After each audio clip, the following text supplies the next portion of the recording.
So they can't get out. If we've got 4 cities, we're gonna feed. I met Don in January of 1981. So I was 20 when I met him. And he was how old? He was 22 years my senior, so he was 42. Yeah, she gets jealous. You have to understand that Don Lewis was married with kids, but apparently he was coming down, I think it was Nebraska. And late one night he seen this young girl walking down the street crying, and Don Lewis stopped to see if he could help her. I had been in a fight with my first husband. I actually had to throw a potato across the kitchen and into the dining room at him in order to get out the door. I deal with stress, I think, the same way cats do. I just pace and pace and pace and pace. And I remember Don pulls around and he asked me if I would get in the car, and I told him no. Pulls around again. I think it was on the third time he pulled around, and he had a gun sitting on the front seat of his car.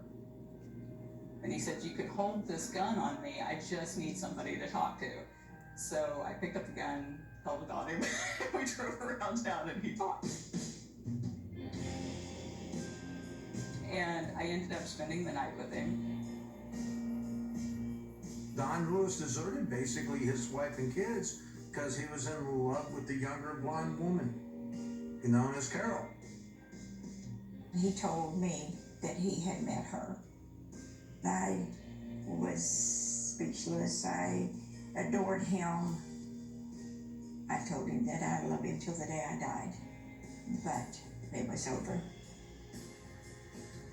He used to call her Angel, and I said, "Well, she's an angel sent straight from hell, and one day you'll find out."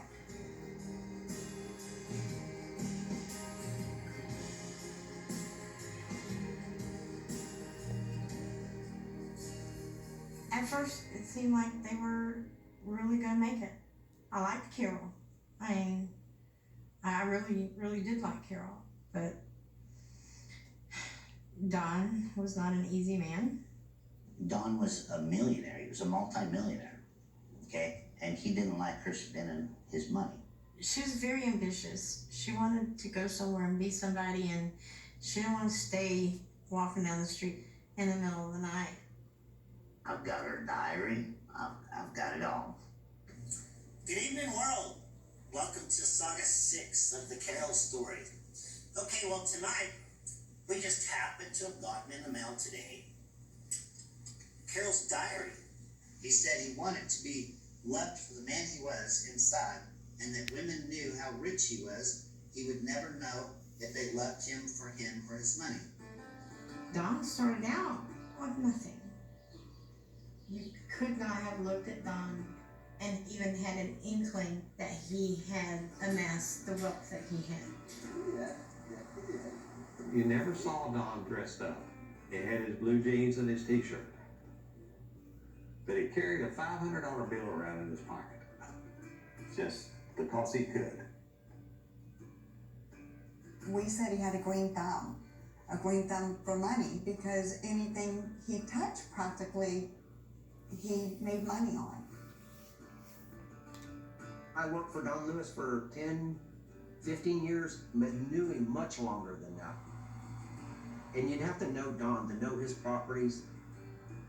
He liked to hide his stuff, like he would hide money, bury money, hide gold bars, bury the gold bars. Don Lewis didn't want people knowing what he had and what he was worth. But I'm gonna say Don Lewis was probably worth 20 million, maybe a little more. I think it was closer to $7 to $7.5 million is what he was worth. I don't think anybody really knew that, but I know at least 5 million, if not 10 million. I knew him as his lawyer. I knew what he was doing. I knew a lot of what he was doing. Don had money when he met Carol. Carol pretty much had nothing. He had something she didn't. Were you having fun? Were you having fun? Growing up, my parents were very plain folk. We usually lived in mobile homes.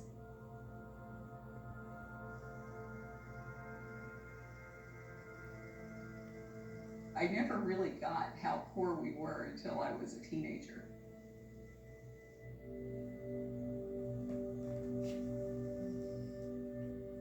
had been raped at knife point by 3 men that lived across the street from me when I was 14.